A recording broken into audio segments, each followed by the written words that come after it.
ఢిల్లీలో తెలంగాణ సీఎం రేవంత్ రెడ్డి పర్యటిస్తున్నారు. ఇవాళ పలువురు కేంద్ర మంత్రులతోటి రేవంత్ రెడ్డి భేటీ కానున్నారు. రాష్ట్రానికి ఆర్థిక సహకారం, పెండింగ్ నిధులు, ప్రాజెక్టులపైన చర్చించనున్నారు.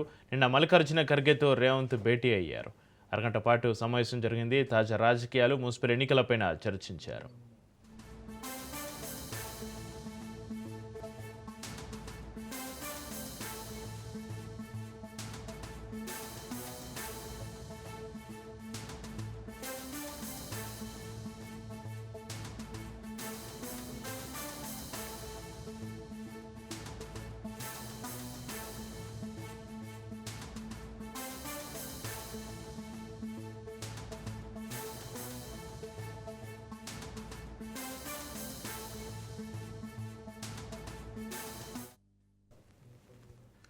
తెలంగాణలో ఉత్కంఠ నడుమ మున్సిపల్ ఎన్నికల పోలింగ్ ప్రక్రియ ముగిసింది. రాష్ట్ర వ్యాప్తంగా 7 కార్పొరేషన్లు, 116 మున్సిపాలిటీల పరిధిలో ఉదయం 7 గంటలకు ప్రారంభమైన పోలింగ్ సాయంత్రం 5 గంటల వరకు నిరాటంకంగా కొనసాగింది.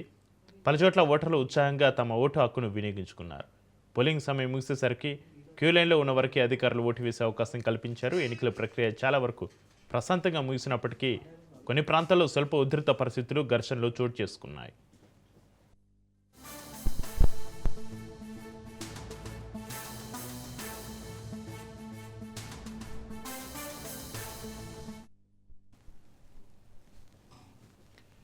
కరీంనగర్ కార్పొరేషన్ ఎన్నికల్లో తీవ్ర ఉధృత పరిస్థితులు చోటు చేసుకున్నాయి. నగరంలోని 58వ డివిజన్లో బీఆర్ఎస్, బీజేపీ కార్యకర్తల మధ్య తీవ్ర వాగ్వాదం జరిగి ఘర్షణకు దారితీస్తుంది. పరిస్థితిని అదుపులోకి తెచ్చేందుకు పోలీసులు లాఠీచార్జ్ చేయాల్సి వచ్చింది. ఈ ఘటనలో పలువురు బీజేపీ కార్యకర్తలు గాయపడగా కొందరు చేతులు విరిగినట్లుగా సమాచారం. దొంగ ఓట్లపైన ఫిర్యాదు చేసి తమపైనే పోలీసులు దాడి చేశారని ఆరోపిస్తూ బీజేపీ నేతలు జిల్లా పరిషత్ కార్యాలయం ముందు రోడ్డుపై బైఠాయించి నిరసన తెలిపారు. దీంతో అక్కడ భారీగా పోలీసులను మోహరించారు.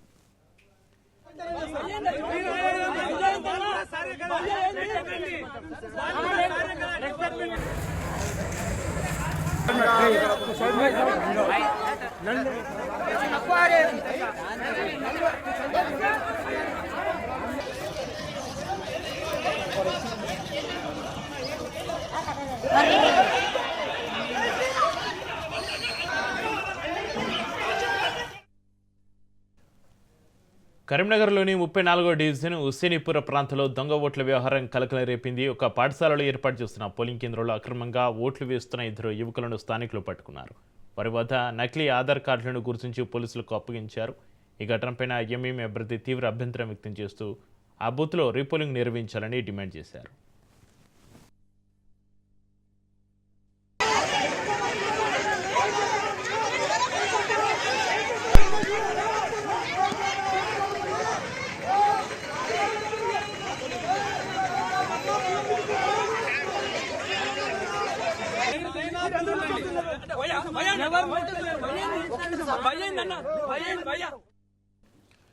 రాష్ట్ర వ్యాప్తంగా 2569 మున్సిపల్ వార్డులు, 412 కార్పొరేషన్ వార్డులకు ప్రజలు తమ తీర్పును బ్యాలెట్ బాక్సులు నిక్షిప్తం చేశారు. ఈ నెల 13వ తేదీ ఉదయం 8 గంటల నుంచి 136 కేంద్రాల్లో ఓట్ల లెక్కింపు ప్రక్రియ ప్రారంభం కానుంది. అదే రోజు మధ్యాహ్నం కల్లా ఫలితాలపైన స్పష్టత రానుంది.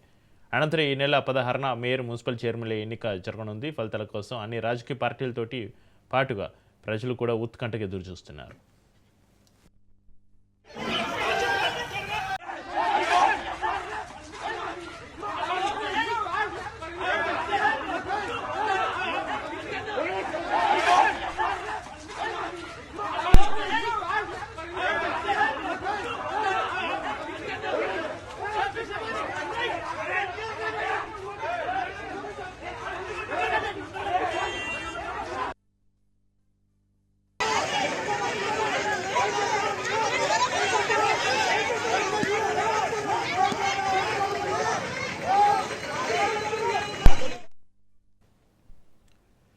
జగ్గారెడ్డి తీర్పున స్టేట్ ఎలక్షన్ కమిషన్ సీరియస్ అయింది. జగ్గారెడ్డిపైన కేసు నమోదు చేయాలని ఎస్పీకి ఎస్ఈసీ ఆదేశాలు జారీ చేశారు.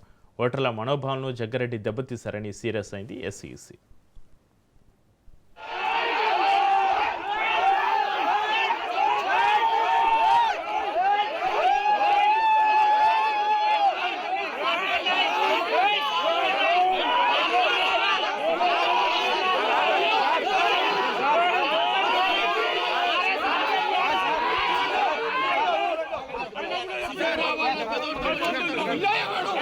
Vaya,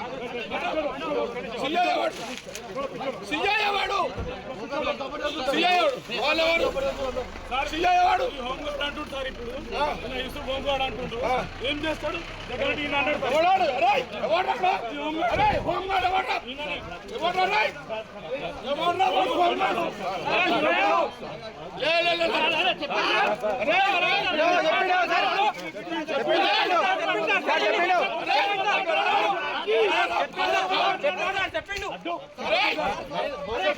నా క్యాండిడేట్ కళ్ళు ఎట్లా పట్టిండాడు నా క్యాండిడేట్ కళ్ళు ఎట్లా పట్టిండాడు వాడు యూసుఫ్ వాడు మొగాడైతే సిఐ అరే శివకుమార్ వాడు మొగోడైతే వాడు సిఐ మొగోడైతే రమ్మని నా క్యాండిడేట్ కళ్ళు ఎట్లా పట్టినాడు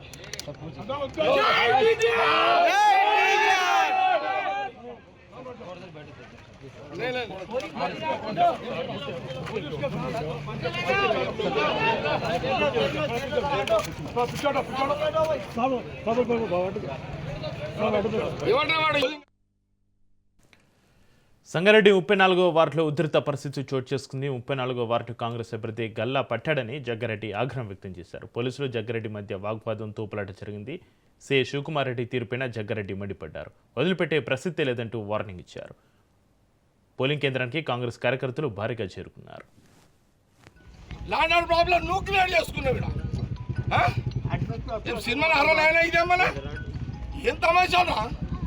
నేను 26 ఏళ్ల దగ్గర రాలే ఫీల్డ్కి, నేను బూత్లోకి రాక వాటి జగ్గారెడ్డి ఎట్లా మీరు కేసులు చేసుకోండి. నేను జరగా రిగ్గింగ్ చేస్తున్నారు అంటే రిగ్గింగ్ చేస్తున్నారని అడ్డు చెప్తే లేదు సీట్ చేస్తున్నారు అడ్డు అడ్డు వాడు అవతలోడు రిగ్గింగ్ చేస్తున్నాడని చెప్తే నా క్యాండిడేట్ గల్లబట్టి నొక్కాడు. సిఐ శివకుమార్ రావాలి, అసలు వాడు మొగోడైతే రావాలి. సిఐ నువ్వుకొని నేను ఆయన సంగతి నేను తెలిచేస్తా. అచ్చా వాడెవడరా హోంగాడు ఎవడాడు? అరే హోంగాడు మా బాబు 5 ఆరేస్తాడు. ఒక అమ్మకి అయ్యే కొట్టు రానా చలో సిఐ గారు డిఎస్ఓ ఏమైనా చేసుకోండి. నేను దగ్గర టౌన్ అంతా ఒక్క సిఐ చేసిన కదా 26 ఏళ్ళ. ఎన్నికల కమిషన్ నోటీసులపైన జగ్గారెడ్డి స్పందించారు. బీఆర్ఎస్ దొంగ ఓట్లపైన ప్రశ్నించానన్నారు. ఒక వార్డులో 300కి పైగా దొంగ ఓట్లు ఉన్నాయని, దొంగ ఓట్లను ఈసీ ఎందుకు తొలగించలేదన్నారు. దొంగ ఓట్లు తొలగించకుండా మాపైనే కేసులు పెడుతున్నారన్నారు జగ్గారెడ్డి. దొంగ ఓట్లను తొలగించడంలో ఈసీ విఫలమైంది అన్నారు. నేను అపోజిషన్లో ఉన్నదాకా ఇడవ నేను మీరు అనుకుంటున్నామేమో సినిమాని 69 ఇదేమన్నా ఎంత మంచి నేను బూత్లాగా 26 ఏళ్ళు.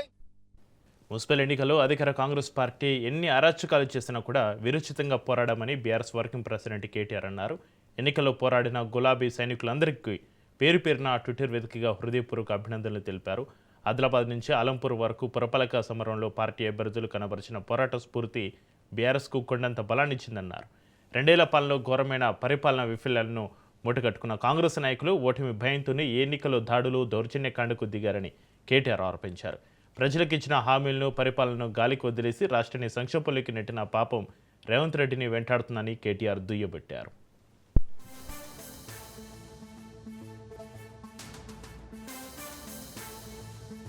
కాంగ్రెస్ కేబినెట్ మంత్రులు, ఎమ్మెల్యేలు, కాంగ్రెస్ నాయకులు అడుగడుగునా అధికార దుర్వినియోగానికి పాల్పడుతున్నారని మాజీ మంత్రి హరీష్ రావు అన్నారు. ఎన్నికల నియమావళి ఉల్లంఘించి నామినేషన్ల దాఖలు మొదలుకొని పోలింగ్ వరకు కాంగ్రెస్ అనేక అరాచకాలకు పాల్పడడం ప్రజాస్వామ్య స్ఫూర్తికి విరుద్ధమని మండిపడ్డారు. పార్టీ అభ్యర్థులను బెదిరించడమే కాకుండా వారిపైన భౌతిక దాడులకు తెగబడ్డం హీనమైన రాజకీయ సంస్కృతికి నిదర్శనమని హరీష్ రావు అన్నారు. అధికార పార్టీ అకృత్యాలకు అదరకుండా బెదరకుండా బీఆర్ఎస్ పార్టీ అభ్యర్థుల గెలుపు కోసం కృషి చేసిన పార్టీ నాయకులు, కార్యకర్తలు, ఇన్ఛార్జీలకు హరీష్ రావు ట్విట్టర్ వేదికగా అభినందనలు తెలిపారు.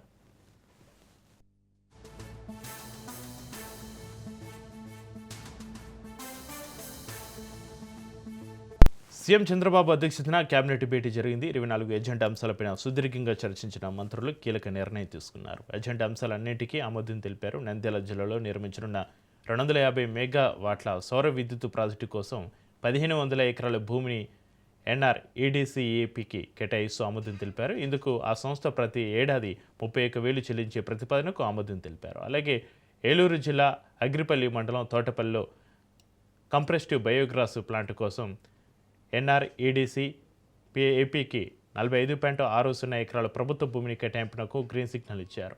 నీటిపారుదల శాఖలో 7,189 నిర్వహణ పనులకు పరిపాలన అనుమతులు ఇస్తూ కేబినెట్ నిర్ణయం ఇచ్చింది.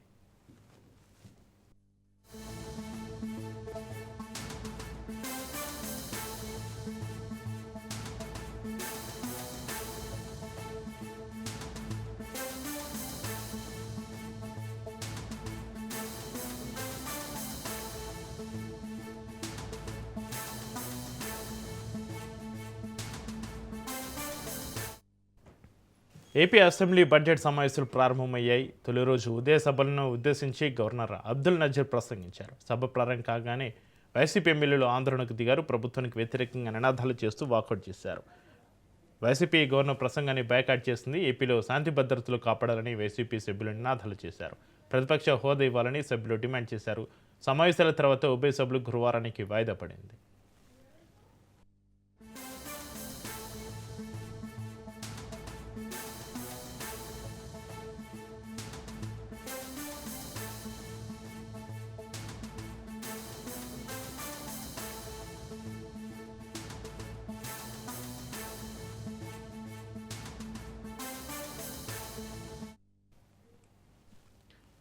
గడిచిన 19 నెలలుగా ప్రభుత్వ పునరుద్ధరణ నుంచి ప్రగతి వైపు పయనిస్తుందన్నారు గవర్నర్. అమలు చేసిన సూపర్ 6 ఇతర సంక్షేమ పథకాలను ప్రభుత్వం అమలు చేస్తుంది అన్నారు. ముఖ్యంగా అభివృద్ధి కార్యక్రమాలను మళ్లీ ప్రారంభించడంపై దృష్టి సారించినట్టు చెప్పుకొచ్చారు. సంపద సృష్టించే ప్రగతి చక్రాన్ని నిర్మించేందుకు 10 సూత్రాలను లక్ష్యంగా పెట్టుకున్నామన్నారు.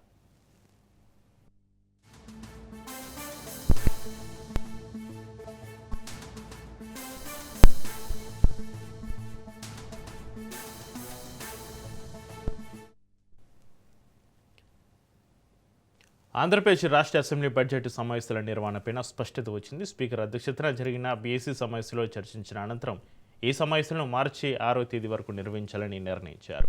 మొత్తం 16 ప్రతిపాదనల పాటు సభ కొనసాగనుంది. ఈ నెల 14న రాష్ట్ర ప్రభుత్వం బడ్జెట్ను అసెంబ్లీలో ప్రవేశపెట్టనుంది. ఫిబ్రవరి 17, 18 తేదీలో బడ్జెట్ పైన సుదీర్ఘ చర్చ జరగనుంది. చర్చ అనంతరం 18వ తేదీన ఆర్థిక మంత్రి బడ్జెట్ పైన సభకు సమాధానం ఇవ్వనున్నారు. ఫిబ్రవరి 15న మహాశివరాత్రి కావడంతో మరుసటి రోజున అంటే 16వ తేదీన సభకు సెలవు ప్రకటించారు. ప్రజా సమస్యలు, సంక్షేమ పథకాలపైన ఈ సమావేశంలో కీలక చర్చలు జరిగే అవకాశం ఉంది.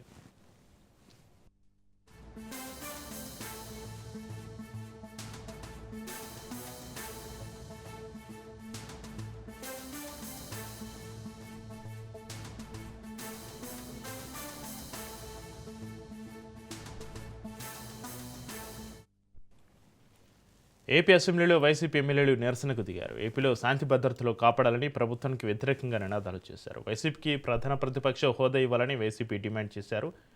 సభ్యుల హక్కులను కాపాడాలని నినాదాలు చేశారు. నిరుద్యోగ భృతి ఇవ్వడంతో పాటుగా మెడికల్ కాలేజీల ప్రైవేటీకరణను రద్దు చేయాలన్నారు. ఈ నేపథ్యంలో ప్రభుత్వ తీరును నిరసిస్తూ వైసీపీ సభ్యులు వాకౌట్ చేసి బయటకు వెళ్ళిపోయారు. అసెంబ్లీ ముందు వైఎస్ జగన్ సహా వైసీపీ ఎమ్మెల్యేలు, ఎమ్మెల్సీలు నిరసన తెలిపారు. ప్రధాన ప్రతిపక్షంగా తమను గుర్తింపు ఇవ్వడం లేదని, అలాగే శాంతి భద్రతలపైన నిలదీయనివ్వడం లేదని ఆందోళన వ్యక్తం చేశారు.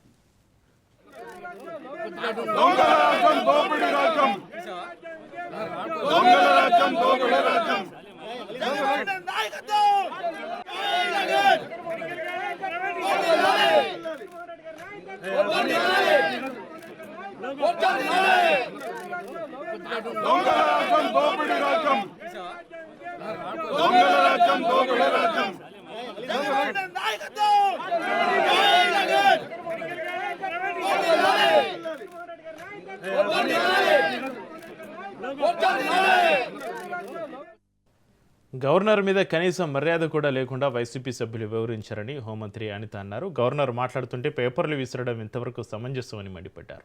వైసీపీ ఎమ్మెల్యేలు సభకు హాజరు కాకపోతే స్పీకర్ చర్యలు తీసుకుంటారనే భయంతో అసెంబ్లీకి వచ్చారని ఆమె అన్నారు. సభలో గవర్నర్ని అవమానించడమే పనిగా వైసీపీ సభ్యులు వివరించారని హోంమంత్రి అనిత ఆరోపించారు.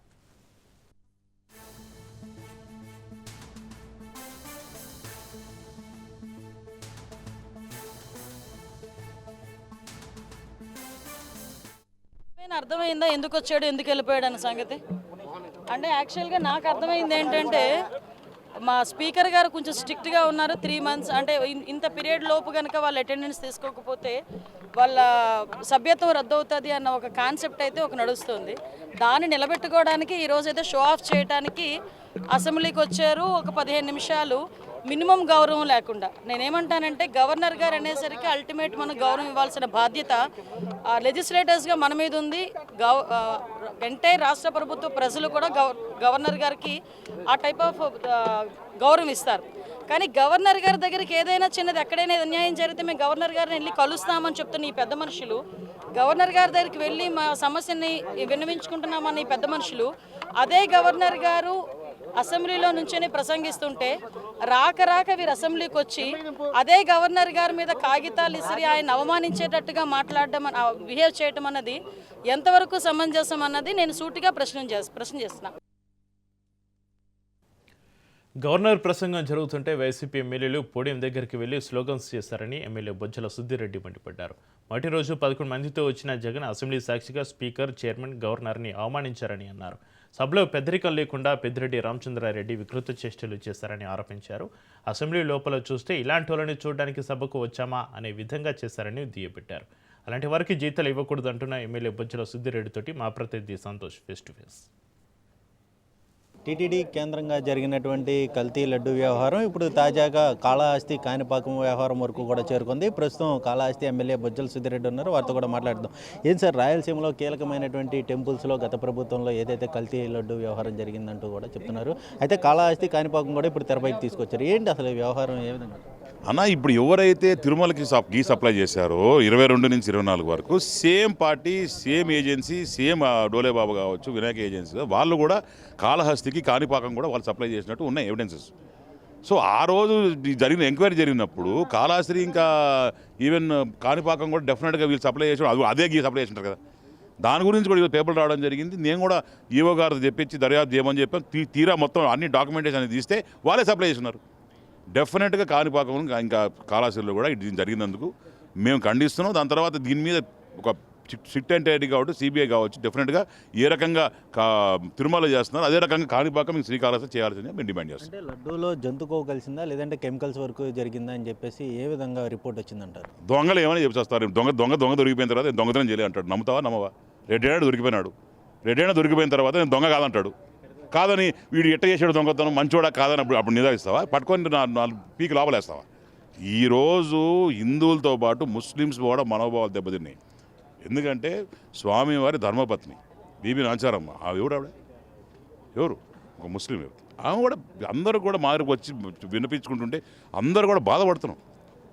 మేము కూడా తీసుకెళ్ళి ఆ లడ్లు ప్రసాదాలు మా ఫ్రెండ్స్ కావచ్చు, మా పిల్లలు కావచ్చు, మా ఫ్యామిలీ అందరికి ఇచ్చినాం. అంతెందుకు మీకు కూడా పంపించుంటాం ప్రజలు. అందరికీ కల్తీ హెల్త్ స్పాయిల్ అయిపోయింది. నిజంగానే డెఫినెట్గా దీన్ని ఒక ఫాస్ట్ ట్రాక్లో పెట్టుకొని కఠినమైన శిక్షలు వేయాల్సిందే. ఎందుకంటే ఇది మళ్ళీ రిపీట్ కాకూడదు. ఏ ప్రభుత్వం వచ్చినా ఎవరు వచ్చినా స్వామివారితో అయినా సరే ఎవరితో పెట్టుకోవాలంటే భయపడాల. ఆ రకంగా ఒక కష్టమైన పనిష్మెంట్ వాళ్ళకి ఇవ్వాలని డిమాండ్ చేస్తారు. ఇటువంటి అంశాలపై కూడా ఇటు అసెంబ్లీ సాక్షిగా వేదికగా అయితే కనుక వారు మాట్లాడలేకపోతున్నారు. అంటే నిజంగా జరిగిందని చెప్తా ఉన్నారు. అంటే అటెండెన్స్ సైతం కూడా వేసి మొదటి రోజు వచ్చి అటెండెన్స్ వేసి వెళ్ళిపోతున్నటువంటి పరిస్థితులు కూడా నెలకొన్నాయి. అంటే దీన్ని ఏ విధంగా చూస్తాం అన్న? వీళ్ళు అటెండెన్స్లు పొద్దున వచ్చి కూర్చున్నాడు, పక్కన బొత్స గారు ఉన్నారు, ఆయనకే చెయ్యి ఊపాడు, ఆయనకు పలకలే, మళ్ళీ అరిచి పక్కన నుంచి వాళ్ళందరినీ లేపి పోయి ధర్నా చేయమన్నాడు. పోయి ఆడు పోడియం దగ్గర అందరు కూడా అరుచుకుంటా ప్లే కార్డ్స్ పెట్టుకున్నారు. ఆఖరికి ఒక గౌరవనీయులైన ఒక హుందాతనం ఉన్న గవర్నర్ గారు, స్పీకర్ గారు, ఆ చైర్మన్ గారు, ఆయన పేరు చైర్మనేగా, మీరు మర్చిపోతున్నారు. చైర్మన్ ఇవన్నీ కూడా జింపి అక్కడ తీసేస్తున్నారండి మొక్కల మీద. వీళ్ళు ఏమి ప్రభుత్వం? ఒక ఎక్స్-సీఎం అయి ఉండి ఆయననే కూర్చోబెట్టుకొని అన్నీ కూడా గైడెన్స్ ఇచ్చి ఇట్లా చేయండి రా బాబు, ఇటు పోండ్రా అంటే డెఫినెట్గా మా అందరికి కూడా ఒక డౌట్ ఉంది. ఈ లిక్కర్ స్కామ్ కావచ్చు, ఈ స్కామ్ కావచ్చు, ఇంకా రేపు పొద్దున రాబోయే ఏ స్కామ్లైనా సరే ఈయననే దగ్గర నుంచి చేయించుంటాడు 100%. దానికి ఎటువంటి డౌట్లే ఈరోజు చూసిన తర్వాత మాకు. పైగా ఈ ఫేషియల్ రికగ్నిషన్ అన్నావు కదా, ఫేషియల్ రికగ్నిషన్లో మాత్రము చూస్తే ఈరోజు సంతకాలు అనే దాని వరవడికి ఫుల్ స్టాప్ పెట్టాము. ఎందుకు పెట్టాము? వీళ్ళు ఏం చేస్తున్నారంటే బయట నుంచి బయట సంతకాలు పెట్టి వెళ్ళిపోతున్నారు. ఈ దొంగలు దొరకాలని చెప్పి మరి ఈరోజు ఇవన్నీ ఏ టెక్నాలజీతో ఫేషియల్ రెకగ్నిషన్ కావచ్చు, లోపల కూర్చున్నప్పుడు కావచ్చు, అవన్నీ కూడా ఏం మాట్లాడుతున్నారు ఏంటి అవన్నీ కూడా రికార్డింగ్ అవుతున్నాయి.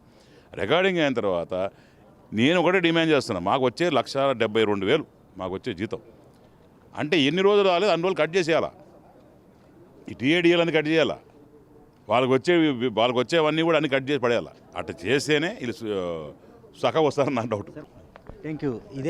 ఏదైతే టెంపుల్స్లో జరిగినటువంటి లడ్డు వ్యవహారాలు ఇటు టీటీడీయే కాదు, కాళహస్తి, కాణిపాకం అనేక విధాలుగా కూడా ఈ యొక్క లడ్డూలో ఏదైతే కల్తీ జరిగింది అంటూ కూడా ఇటు ఎమ్మెల్యేలు అయితే కనుక మీడియా ముఖంగా అయితే మాట్లాడుతున్నటువంటి పరిస్థితులు కూడా నెలకొన్నాయి. అదేవిధంగా రాష్ట్రంలో ఉన్నటువంటి ఆధ్యాత్మిక టెంపుల్స్ ఏవైతే ఉంటాయో వాటిల్లో అన్నింటిలో కూడా ఒక సిట్టు వేసి గత ప్రభుత్వంలో జరిగినటువంటి అంశాలన్నింటినీ కూడా వెలికి తీయాలి అంటూ కూడా బొజ్జల సుధీర్ రెడ్డి అయితే కనుక డిమాండ్ చేస్తున్నటువంటి పరిస్థితులు కూడా కనబడుతున్నాయి. వీడియో జర్నలిస్ట్ మహేష్తో సంతోష్, రాజ్ న్యూస్, సెక్రటరేట్ నుంచి. మాజీ సీఎం జగన్ అసెంబ్లీ వద్ద ఎమ్మెల్సీ దువ్వాడ శ్రీనివాస్ కలిశారు. దువ్వాడ శ్రీనివాస్ను గతంలో పార్టీ నుంచి వైసీపీ సస్పెండ్ చేసింది. జగన్తో మాట్లాడిన సందర్భంగా దువ్వాడ శ్రీనివాస్ తనకు రాజకీయంగా ఎదురవుతున్న ఇబ్బందులను జగన్కు వివరించినట్లుగా సమాచారం.